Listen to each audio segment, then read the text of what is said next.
পানির মধ্যে কয়েক টুকরো মাছ দিয়ে দিচ্ছি, সাথে কয়েক টুকরো লেবু দিয়ে দিচ্ছি। লেবু দিয়ে মাছটা যখন সিদ্ধ করা হয় মাছের যে একটা আইসটা গন্ধ থাকে সেটা কিন্তু থাকবে না। তো মাছটাকে আমি সিদ্ধ করে নিচ্ছি। আমি কিন্তু মাছের পেটের অংশটুকু নিচ্ছি। তো মাছটাকে নামিয়ে ঠান্ডা করে এখন কাঁটাগুলো ছাড়িয়ে নিচ্ছি। আর দেখা যায় কি যে মাছের কুলের অংশে কিন্তু কাঁটার পরিমাণটা খুব বেশি থাকে না, তারপরেও একটু ভালো করে মাছের কাঁটাটা ছাড়িয়ে নিতে হবে। আমি এখানে রুই মাছ নিচ্ছি, যে কোনো ধরনের বড় মাছ দিয়ে কিন্তু আপনারা এই রেসিপিটা তৈরি করতে পারবেন।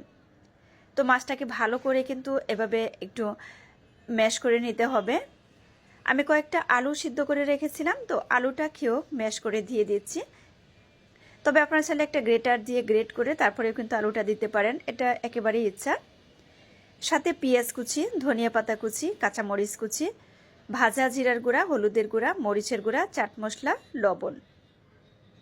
তো সবকটা উপকরণ দিয়ে আমি আলু আর মাছটাকে একসাথে ভালো করে মিশিয়ে নেব। অনেকে দেখা যায় কি মাছ খেতে ভালোবাসে না, তবে এইভাবে যখন রেসিপি তৈরি করবেন এটা মাছ খাচ্ছে না চিকেন খাচ্ছে আসলে বুঝতেই পারবে না, কোনো রকমের মাছের ঘ্রাণ আসবে না, বেশ ভালো লাগে খেলে। অবশ্যই আপনারা কিন্তু এই রেসিপিটা বাসায় ট্রাই করতে পারেন। একটা ডিম ভেঙে ডিমটাকে ফেটিয়ে নিচ্ছি। তো আমি হাত ধুয়ে কিছুটা পরিমাণ তেল মেখে আমি অল্প অল্প করে নিয়ে প্রথমে গোল শেপ করে তারপর এইভাবে আমি একটু লম্বা করে দিচ্ছি, যেহেতু আমি মাছের ফিশ ফিঙ্গার তৈরি করব। তবে আপনারা চাইলে কিন্তু গোল শেপ করে তৈরি করতে পারবেন। তো ডিমের যে আমি ফেটিয়ে রেখেছিলাম, তো ভালো করে এটাকে চুবিয়ে তারপর ব্রেড ক্রাম্বসে আমি এটাকে গড়িয়ে নিলাম। এখন এগুলোকে তেলের মধ্যে ভেজে নিতে হবে।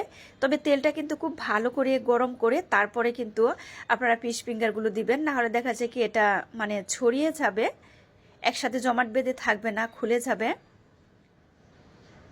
তো আমি কিন্তু তেলটা খুব ভালো করে গরম করে তারপর দিয়ে দিলাম। একটু সময় নিয়ে ভাজতে হবে, এটা কিন্তু উপরের অংশটা বেশ মুচমুচে হবে। আর যেহেতু এখানে মাছ এবং আলু সিদ্ধ করা, ভিতরের অংশটা কিন্তু একদমই সফট হবে আর খেতেও কিন্তু ভীষণ মজার হয়। আর সেমভাবে বাকিগুলো আমি ভেজে নিচ্ছি।